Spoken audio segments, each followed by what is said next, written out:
Hello dear student. तो आज एक नए क्लास में फिर से जो प्रश्नावली जो 3 है, चैप्टर 3 दो चर वाले रैखिक समीकरण युग्म, उसका प्रश्नावली 3.1 लेके और इसका जो प्रश्न संख्या पहला है इसका आज हम लोग हल करेंगे। ये क्लास 10th का मैथमेटिक्स का है। अगर आपको प्रश्नावली इससे पूर्व का प्रश्नावली या आपको पूर्व के चैप्टर के बारे में आपको वीडियो चाहिए या जानकारी चाहिए तो आप डिस्क्रिप्शन बॉक्स में जाइए, वहाँ उसका लिंक दिया हुआ है, आप वहाँ से उसे देख सकते हैं। या आप बाएं कॉर्नर में जो आई का बटन है वहाँ से क्लिक करके भी इस वीडियो को बारी बारी से आप देख सकते हैं। तो चलिए आज का जो ये प्रश्न है इसका हम लोग हल करते हैं। ये प्रश्न संख्या 1 जो है, पहला प्रश्न कह रहा है कि अवताप अपनी पुत्री को कहता है, एक अवताप नाम का व्यक्ति है जो अपनी बेटी यानी पुत्री को कहता है कि 7 वर्ष पूर्व मैं तुमसे 7 गुनी आयु का था। ठीक है। और कह रहा है दूसरा जो भाग है सवाल का, उसमें कह रहा है कि अब से 3 वर्ष बाद मैं तुमसे केवल 3 गुनी आयु का रह जाऊंगा। तो इसे आपको क्या करना है, बीजगणितीय और ग्राफीय रूप में व्यक्त करना है। ठीक है। तो सबसे पहले हम लोग को बीजगणितीय में हल करना होगा और फिर उसको ग्राफ बनाना होगा। इस प्रश्न का हल लंबा होने वाला है, इसलिए आपसे एक रिक्वेस्ट है कि आप इस प्रश्न के हल को पूरे बारीकी से अंत तक देखें और अगर आपको पसंद आए तो आप ज़रूर से एक लाइक कर दीजिए। ठीक है। तो चलिए अब इसको शुरू करते हैं। तो अवताप, इसमें 2 व्यक्ति है, एक अवताप है और एक अवताप की पुत्री है। दोनों का आयु नहीं दिया हुआ है। ठीक है। ऐसा अगर क्वेश्चन आयु वाला आवे तो सबसे पहले हम क्या करते हैं, दोनों के आयु को मान लेते हैं। तो क्या मानेंगे, पहला जो आदमी है वह अवताप है, तो माना कि लिखेंगे, माना कि अवताप की वर्तमान आयु, क्या मानेंगे, वर्तमान आयु मानेंगे। वर्तमान आयु का मतलब है कि अभी का आयु, वर्तमान आयु हम लोग मानेंगे कि x वर्ष है। क्या मानेंगे, आप किसी चीज़ में मांग सकते हैं, PQRS कुछ भी मांग सकते हैं, लेकिन हम लोग क्या करेंगे, x में मानेंगे। ठीक है। और दूसरा जो है इसकी पुत्री है, तो हम लोग क्या करेंगे, उसको भी मान लेंगे, माना कि अवताप की पुत्री की वर्तमान आयु y वर्ष है। ठीक है। दोनों को हमने मान लिया, एगो को x में और एगो को y में मान लिया। अब क्या कर रहा है, जब हम पहले भाग पढ़ते हैं इस प्रश्न का, तो अवताप अपनी पुत्री से कहता है कि 7 वर्ष पूर्व का मतलब क्या होता है, पहले। तो सिचुएशन क्या दिया हुआ है, प्रश्न में सिचुएशन क्या दिया हुआ है, प्रश्न से लिखेंगे 7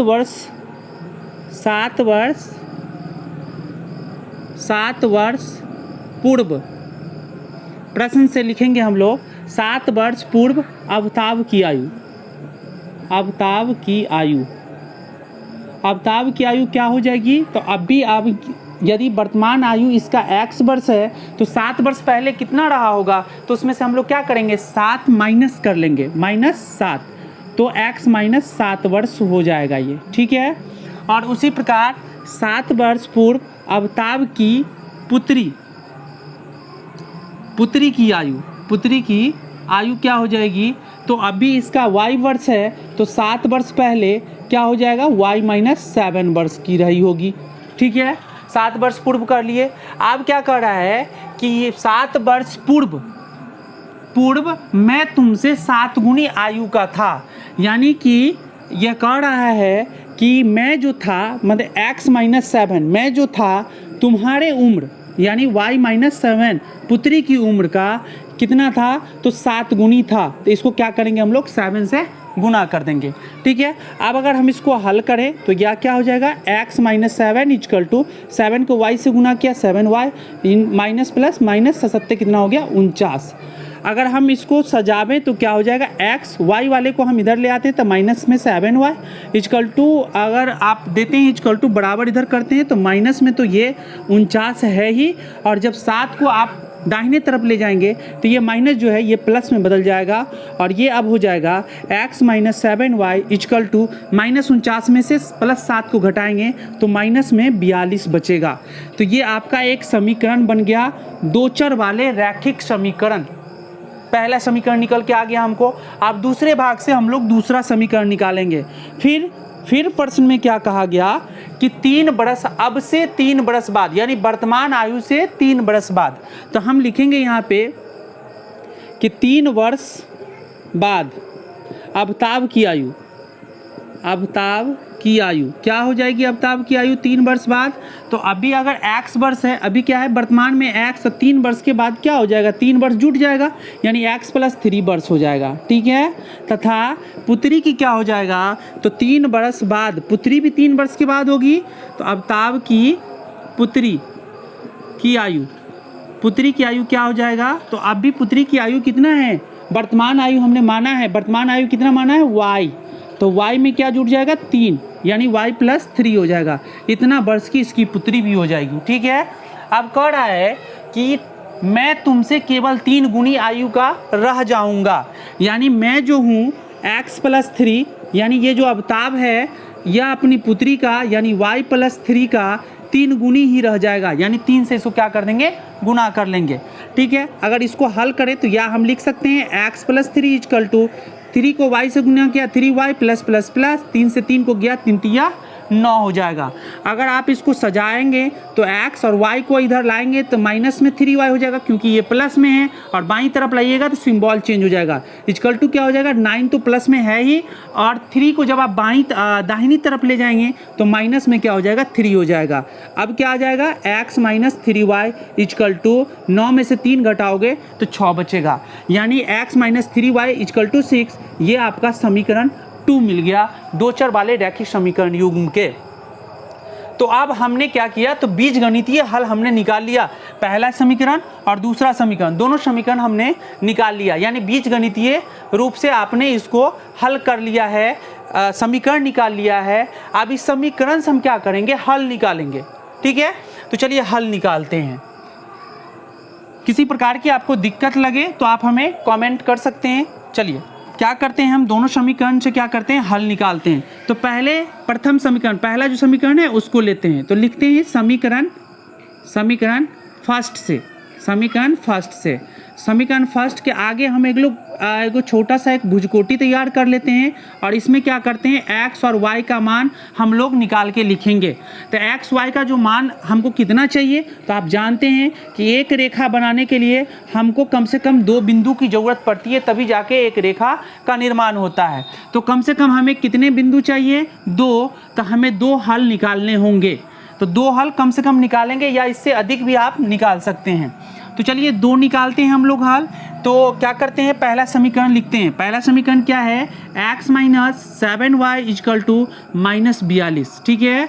अब यहाँ पे क्या करें? तो मानेंगे हम एक किसी का x या y, किसी भी एक चर को हम लोग मानेंगे। इसका जो सवाल है 3.1 जो हम लोग पहला सवाल बना रहे हैं, पहला प्रश्न जो बना रहे हैं, इससे पूर्व में आप जाएंगे तो इसका 3 उदाहरण भी दिया हुआ है, और क्लास 10th में जो है बोर्ड की परीक्षा में 5 नंबर का सवाल में ये पूछा जाता है, और 3 आपको प्रश्नावली में सवाल दिया गया है, और 3 आपको एग्जाम्पल दिया गया है, उदाहरण दिया गया है, और उदाहरण को हमने हल करके वीडियो में डाल दिया है, डिस्क्रिप्शन बॉक्स में आप उसको जाके देख सकते हैं, ठीक है।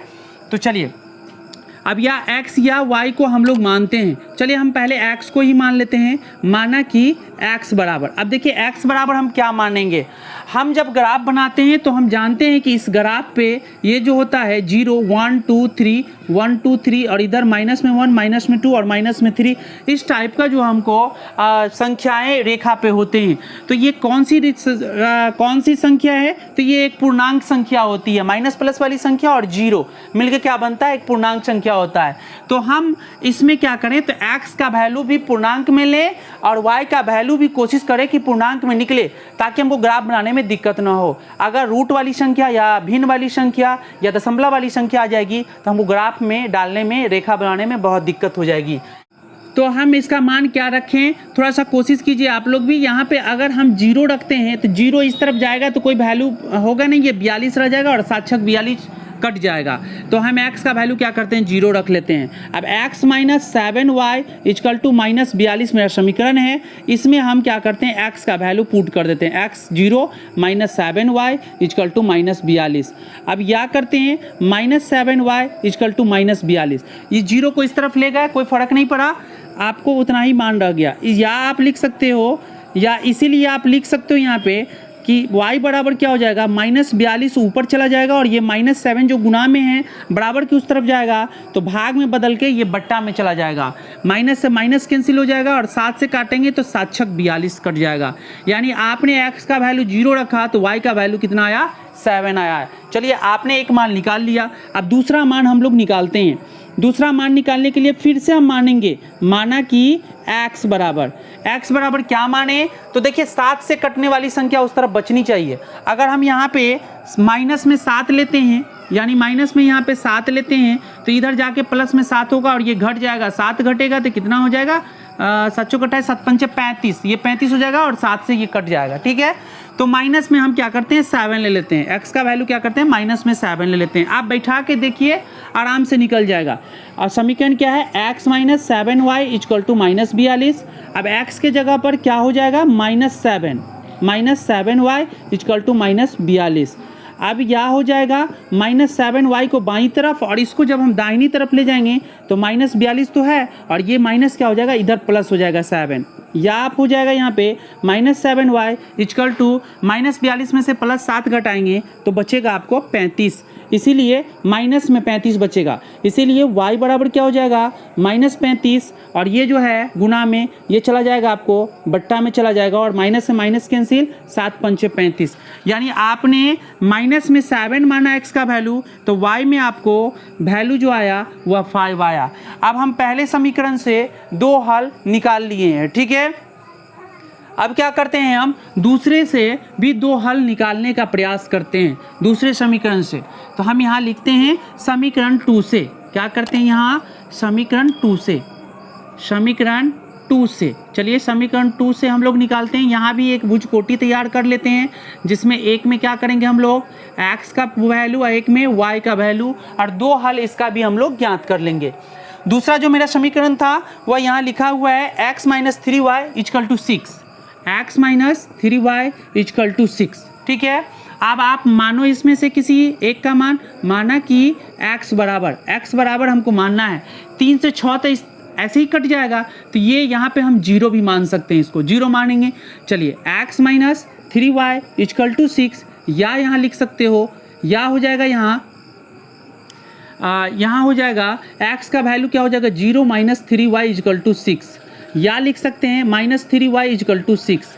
इसीलिए y बराबर क्या होगा, 6 और ये जो -3 है ये चला जाएगा आपको बट्टे में, और जब माइनस बट्टा में हो तो इसको हम लोग ऊपर में लिख लेते हैं। इसलिए कि आप जब परमेयकरण करेंगे, जब हर में माइनस की संख्या आती है तो परमेयकरण किया जाता है। ठीक है, और कभी आएगी सवाल में तो हम उस परमेयकरण करके भी आपको बताएंगे। और आप ऐसा भी समझ लें कि ये माइनस वाली, जब माइनस नीचे आएगा तो ये ऊपर चला जाता है। ठीक, आप इतना तक अभी समझे। 3 से काटेंगे तो 3 दूना कितना हो जाएगा, 6 और ये माइनस लग जाएगा, इसमें -2 हो जाएगा। यानी आपने x का वैल्यू 0 रखा तो y का वैल्यू कितना आया, -2 आया। ठीक है, अब क्या करते हैं, तो हम लोग क्या करते हैं, एक दूसरा मान भी मान लेते हैं। माना कि x बराबर, तो x बराबर अगर हम 3 रखते हैं, देखिए यहाँ पे 3 रखते हैं, इधर जाएगा तो घट जाएगा। ठीक है, 3 घट जाएगा, 3 बचेगा, 3 से 3 कट जाएगा, तो x का वैल्यू हम लोग 3 रखते हैं। यानी आपको समीकरण है x - 3y = 6, या आप लिख सकते हो x के जगह पे 3 - 3y = 6, या आप लिख सकते हो -3y = 6 और इस 3 को जब उधर ले जाएंगे तो माइनस में 3 हो जाएगा, सिंबल चेंज हो जाएगा। या आप लिख सकते हो -3y = 6 में से 3 को घटाया, 3 बचा, इसीलिए y बराबर ये 3 ऊपर और ये 3 कहाँ जाएगा, -3 नीचे चला जाएगा। और ये माइनस वाला जो 3 है ये माइनस नीचे नहीं होगा, कहाँ चला आएगा, ऊपर चला आएगा। 3 से 3 को काटेंगे तो क्या होगा, 1 और इसमें लग जाएगा माइनस। यानी आपने x का वैल्यू अगर 3 रखा तो y का वैल्यू माइनस में क्या आया, 1 आया। अब क्या करेंगे, हम लोग ग्राफ बनाएंगे और ग्राफ में इस मान को क्या करेंगे, पुट कर देंगे। ठीक है, अब चलिए हम लोग ग्राफ बनाते हैं। ठीक है, ग्राफ बना लेते हैं। ग्राफ बनाने के लिए हम लोग क्या करते हैं, तो एक क्या करते हैं, पहले क्षैतिज रेखा लेते हैं, इसको x और इसको x डैश से हम लोग सूचित करते हैं, और एक इस पे ऊर्ध्वाधर रेखा खींचते हैं जिसको y और y डैश से सूचित करते हैं। अब जहाँ पे ये बिंदु कटती है उसको हम लोग 0 मानते हैं और दाहिने तरफ +1 2 3 4 5 6 1 2 3 4 5 6। और आप कहेंगे 6 तक हम क्यों लिए, तो आप देख सकते हैं भुजकोटी में मान देखिए 7 तक है भाई, 7 तक लेना पड़ेगा। और यहाँ भुजकोटी में आपको, इस भुजकोटी में, चलिए इस भुजकोटी में सबसे ज़्यादा कितना है, 7 मान है, तो 7 तक आपको लेना पड़ेगा। कम से कम कितना लेना पड़ेगा, 7। आप आगे भी ले सकते हैं, लेकिन हमको कम से कम 7 तो चाहिए ही चाहिए। 1 2 3 4 5 6 7, -7 -6 -5 -4 -3 -2 और -1। ऊपर की तरफ भी हम लोग 1 2 3 4 5 6 7, मतलब ये प्लस में हो जाएगा 4 5 6 7, और ये हो जाएगा माइनस में 1 2 3 4 5 6 7, -1 -2 -3 -4 -5 -6 और -7। अब हम लोग मान को देखते हैं, तो पहला भुजकोटी में आइए, समीकरण पहला को हम लोग सबसे पहले पहली रेखा बनाते हैं। तो आप देख रहे हैं कि x का वैल्यू क्या है 0, y का वैल्यू कितना है 7 प्लस में, x का वैल्यू 0, y का वैल्यू 7 प्लस में, यानी यहाँ पे आएगा आपको 0 7, यानी x के वैल्यू को पहले और y के वैल्यू को बाद में लिख के आप वहाँ पे उस बिंदु पर घेर देंगे। पहला बिंदु मिल गया। दूसरा बिंदु में क्या है -7, x का वैल्यू क्या है -7 और y का वैल्यू क्या है 5, यानी यहाँ पे y का वैल्यू प्लस में 5 है, यहाँ है। तो ये बिंदु आपको ऐसे करके यहाँ आएगा, और ये बिंदु -7 वाला, ये बिंदु ऐसे करके यहाँ पे मिलेगा। आपके बुक में आपका जो कॉपी होगा, नोटबुक होगा, ग्राफ की कॉपी, इसमें लाइन खींच के रहता है, इसीलिए आपको प्रॉब्लम नहीं होगी। यहाँ पे क्या हो जाएगा, x का वैल्यू -7, x का वैल्यू कितना हो जाएगा -7, और y का वैल्यू क्या हो जाएगा 5 हो जाएगा, ठीक है। और यहाँ से थोड़ा सा हम हटा के यहाँ लिख लेते हैं इसको, यानी कि 0 और 7 यहाँ पे लिख लेते हैं। अब देखिए क्या हुआ, हमको 2 बिंदु मिल गए। अब इस दोनों बिंदु को स्केल से मिलाइए, और स्केल से मिलाने के बाद एक सीधी रेखा, इस पे दोनों बिंदु को मिलाते हुए एक सीधी लाइन आप खींच लें, ठीक है, सीधी लाइन जाने दें। अब क्या हुआ, एक रेखा आपको मिल गया, और इस रेखा का आपको नामकरण करना होगा, नाम देना होगा। नाम क्या होगा, तो आपका पहला जो समीकरण था वही इसका नाम होगा। पहला समीकरण क्या था, x - 7y - 42, जहाँ भी जगह बचे x - 7y बराबर -42, इसको हम लोग लिख लेंगे, ठीक है। अब दूसरा समीकरण की बात करते हैं, हम दूसरी रेखा की बात करते हैं। दूसरा समीकरण x बराबर क्या है 0, y बराबर क्या है -2। तो माइनस में देखिए y का माइनस किधर है, नीचे है, माइनस में 2 आएंगे तो यहाँ पे आएगा, यानी ये हो जाएगा 0 और -2, ठीक है। और दूसरा जो आपका हल दिया हुआ है x में 3, x में कितना है 3, तो x में ये देखिए यहाँ 3 है, और y में क्या है -1, तो y वाला -1 नीचे आएगा, -1 यहाँ पे आके यहाँ पे मिलेगा, ठीक है। इसका वैल्यू क्या हो जाएगा 3 और 1 हो जाएगा, 3 और -1 हो जाएगा। और इस बिंदु को, इसको थोड़ा सा नीचे लिख लेते हैं 0 -2। इस बिंदु को और इस बिंदु को, दोनों बिंदु को हम क्या करेंगे, मिला के एक रेखा खींचेंगे।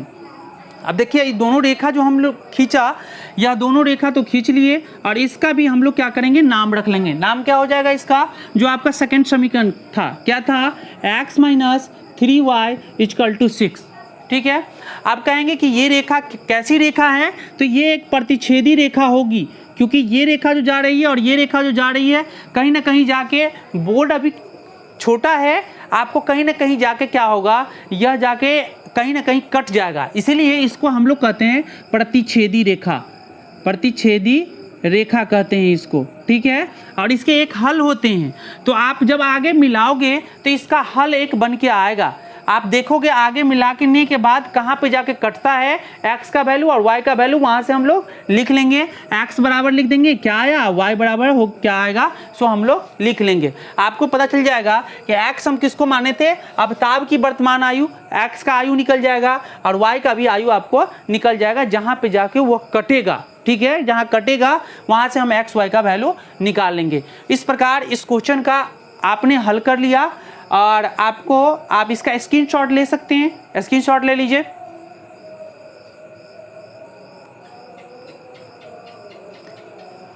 हम आशा करते हैं कि आपने इसका स्क्रीनशॉट ले लिया होगा, और इस प्रश्न में अगर आपको कहीं से भी दिक्कत लग रहा है तो आप हमें ज़रूर से कमेंट कीजिए। और इसका PDF चाहिए तो मेरा चैनल है, टेलीग्राम का चैनल है, बिहार एजुकेशन ट्यूटोरियल करके चैनल है, आप डिस्क्रिप्शन बॉक्स में जाइए, वहाँ उसका लिंक दिया हुआ है, वहाँ से आप टेलीग्राम का लिंक ज्वाइन कर लीजिए, और सारे का जितने भी सवाल है, सारे सवाल का आपको PDF वहाँ मिल जाएगा, ठीक है। आप हमें इंस्टाग्राम पर भी फॉलो कर सकते हैं, और किसी तरीके का प्रश्न हमसे कर सकते हैं, मैं उसका सॉल्यूशन ज़रूर करूँगा। Thank you for watching.